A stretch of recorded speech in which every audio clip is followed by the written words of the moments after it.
أعوذ بالله من الشيطان الرجيم. بسم الله الرحمن الرحيم.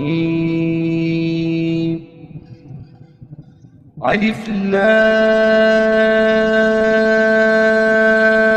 را كتاب محكمت آياته ثم فصلت من لدن حكيم خبير.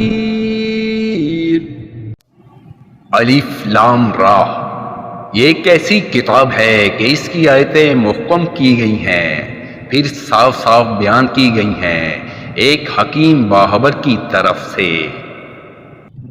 وَلَا تَعْبُدُوا إِلَّا اللَّهَ إِنَّنِي لَكُمْ مِنْهُ نَذِيرٌ وَبَشِيرٌ। ये कि अल्लाह के सिवा किसी की इबादत मत करो, मैं तुमको अल्लाह की तरफ से डराने वाला और बशारत देने वाला हूँ।